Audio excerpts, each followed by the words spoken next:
പാകിസ്ഥാനിൽ നിന്ന് വരുന്നൊരു വാർത്തയാണ്. അവിടെ സൈനിക താവളത്തിൽ ഭീകരാക്രമണം നടന്നു എന്നാണ് വാർത്ത. 12 പേർ കൊല്ലപ്പെട്ടു, 30 പേർക്ക് പരിക്കേറ്റു. സ്ഫോടക വസ്തുക്കൾ നിറച്ച 2 ട്രക്കുകൾ സൈനിക കേന്ദ്രത്തിലേക്ക് ഓടിച്ചു കയറ്റിയെന്നാണ് റിപ്പോർട്ടുകൾ.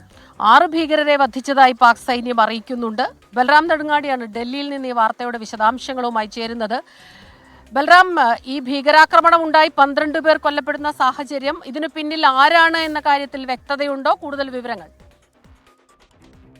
Good morning Smitha, Prajin. പാകിസ്ഥാനിലെ ഖൈബർ പൻതുങ്കയിലാണ് ബന്നു കന്റോൺമെന്റിന് നേരെയാണ് ഭീകരാക്രമണം ഉണ്ടായത്. ഈ ആക്രമണത്തിന് പിന്നിൽ ഹാഫിസ് ഗുൽ ബഹദൂർ ഗ്രൂപ്പ് എന്ന ഭീകരവാദി സംഘടനയാണ് എന്ന് വ്യക്തമായിട്ടുണ്ട്. ഈ സംഭവം നടന്ന് മണിക്കൂറുകൾക്കകം തന്നെ ഈ ഭീകരവാദി സംഘടന ഇതിന്റെ ഉത്തരവാദിത്വം ഏറ്റെടുത്തിട്ടുണ്ട്. വളരെ ആസൂത്രിതമായാണ് ഈ ഭീകരവാദി ആക്രമണം പാകിസ്ഥാനിലെ ഈ ബന്നു കന്റോൺമെന്റിന് നേരെ നടത്തിയിരിക്കുന്നത്.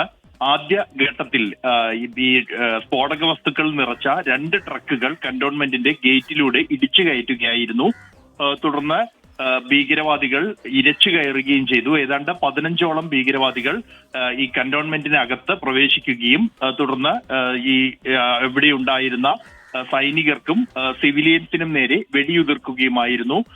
12 പേർ മരിച്ചു എന്നാണ് ഔദ്യോഗികമായി സ്ഥിരീകരിക്കുന്നത് എങ്കിൽ പോലും 30ഓളം പേർ ഈ ആക്രമണത്തിൽ ഇതിനകം മരിച്ചു എന്നാണ് അനൌദ്യോഗികമായി പാക് മാധ്യമങ്ങളിൽ നിന്നും ലഭ്യമാകുന്ന റിപ്പോർട്ടുകൾ.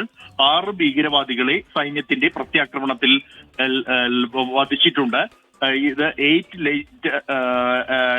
ലൈറ്റ് കമാൻഡോസ് എന്ന പാകിസ്ഥാന്റെ കമാൻഡോ വിഭാഗമാണ് ഇവരെ നേരിടുന്നത്. ഈ നിലവിൽ ഇപ്പോഴും ഏതാണ്ട് 12ഓളം ഭീകരവാദികൾ ഈ താവളത്തിനകത്ത് തന്നെ ഉണ്ട് എന്നാണ് ലഭ്യമാകുന്ന റിപ്പോർട്ടുകൾ.